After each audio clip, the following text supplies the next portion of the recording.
La journée internationale de la vie sauvage a été célébrée ce 3 mars 2021 au Gabon.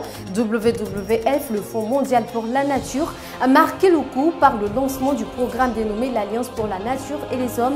Et puis, l'actualité, c'est aussi l'entretien ce jour entre le Premier ministre Rose Cristiano Suka-Raponda et le Haut-Commissaire du Canada, Richard Ball. Voilà pour l'essentiel des titres. Bonsoir à tous et bienvenue. WWF Gabon a procédé ce 3 mars 2021, journée internationale de la vie sauvage, au lancement du programme l'Alliance pour la nature et les hommes. Les détails dans cet élément de Freddy Moussonda et Alain Bakita. Célébrer le 3 mars de chaque année, la journée internationale de la vie sauvage est une occasion de magnifier la faune et la flore, mais aussi de faire prendre conscience de l'importance de la préservation de l'environnement. Pour marquer le coup, le Fonds mondial pour la nature, WWF, a officiellement lancé son programme dénommé New Deal for Nature and People. Choisis cette date symbolique du 3 mars pour la célébration de la journée mondiale de la vie sauvage pour vous présenter fièrement nos nouveaux ambassadeurs dans le cadre du projet New Deal for Nature and People, nos WWF Champions for Nature. Le projet New Deal for Nature and People, qui vous sera présenté en détail par sa coordonnatrice. Le projet implique l'ensemble du réseau WWF et vise globalement à soutenir les études scientifiques, à former les champions, les organismes de la société civile et à collaborer avec eux pour sensibiliser le public, assurer le plaidoyer pour l'adhésion au New Deal et faciliter le dialogue de haut niveau sur les questions de la biodiversité. Deux personnalités aux profils atypiques ont été sélectionnées pour être les ambassadeurs de cette vaste campagne de sensibilisation. Ces derniers se sont dit heureux de pouvoir intégrer cette aventure. Je pense que je mettrai tout ce que je peux vraiment faire pour sensibiliser et faire en sorte que le maximum de personnes prennent conscience de l'importance de notre nature, de l'importance de notre environnement. Donc j'ai aussi accepté parce que je suis conscient que les problèmes aujourd'hui que nous vivons à travers le déclin de certaines espèces est dû et de notre responsabilité en tant qu'humain. Et moi, en tant qu'humain, je voudrais prêter ma voix, mon image, pour contribuer à la réparation de ce que nous avons détruit. Le programme dénommé New Deal for Nature and People, littéralement traduit par Nouvelle Alliance pour la nature et les hommes, va s'étendre jusqu'en 2030. Les ambassadeurs de ce programme ont été formés durant plusieurs semaines afin d'acquérir les rudiments nécessaires pour l'exercice de cette mission.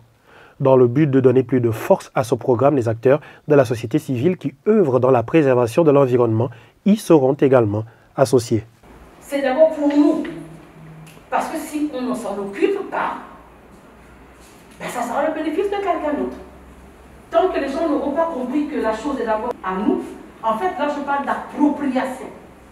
Et ça va donc pour tous les secteurs. On va continuer à chercher, mais pour l'instant nous en avons deux. Puis peut-être qu'il y a quelque chose qui... Le Fonds gabonais d'investissement stratégique FGIS, à travers sa filiale Luxury Green Resorts, a présenté le 2 mars au ministre du Tourisme le projet baptisé Écotourisme Africain Safari. Celui-ci vise la construction de plusieurs éco-lodges dans le réseau des parcs nationaux, notamment Luango, Mukalaba, Doudou, Lopé, Pongara et Ivindo. Le Luxury Green Resorts, en abrégé LGR, une filiale gérée par le Fonds gabonais d'investissement stratégique, a pour mission de contribuer au développement du secteur du tourisme au Gabon, de valoriser les parcs nationaux et promouvoir l'emploi tout en respectant les critères de développement durable et de rentabilité. Selon son directeur général, le LGR va permettre au ministère du Tourisme de proposer des services de haute qualité touristique et écotouristiques au Gabon pour la population locale et pour les touristes internationaux. Ainsi, l'objectif spécifique du projet est l'établissement d'un centre de recherche de classe mondiale multidisciplinaire et axé sur la conservation, la construction de plusieurs écologes dans les endroits les plus remarquables du réseau des parcs nationaux.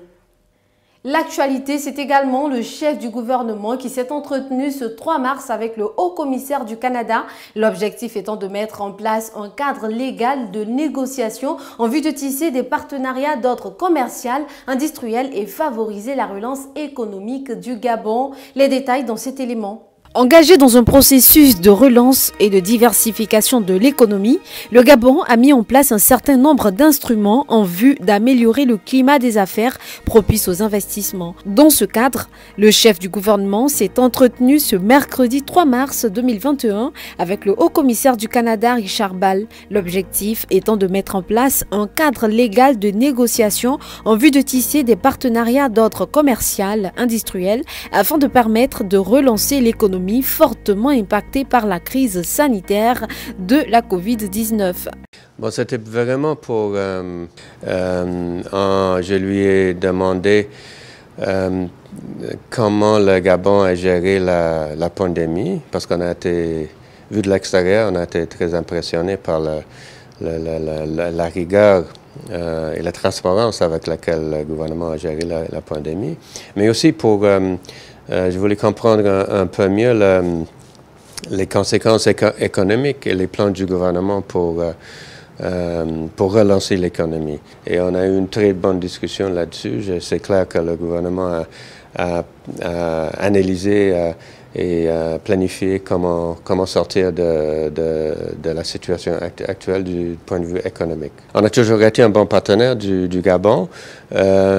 On soutient le Gabon dans la situation actuelle à travers des institutions financières internationales comme la FMI, la Banque mondiale. Donc c'est très utile pour nous de comprendre les intentions du gouvernement de ce point de vue-là.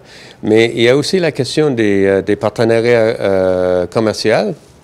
La Première ministre a parlé beaucoup de l'industrie du bois et les ambitions du gouvernement de faire beaucoup plus de transformation locale du bois. Les deux personnalités ont donc discuté des possibilités d'accélération des partenariats à mettre en place afin d'aider le Gabon à sortir de la situation actuelle du point de vue économique. Selon Richard Ball, le Canada reste un bon partenaire pour le Gabon et soutient le pays à travers des institutions internationales comme le Fonds monétaire international et la Banque mondiale. Par ailleurs, le gouverneur du Canada s'est dit impressionné par la rigueur et la transparence avec lesquelles le Gabon a fait face à la pandémie. Aussi, plusieurs autres rencontres sont prévues avec d'autres membres du gouvernement. Et voilà, c'est la fin de cette édition. Rendez-vous demain sur M241 TV pour encore plus d'informations.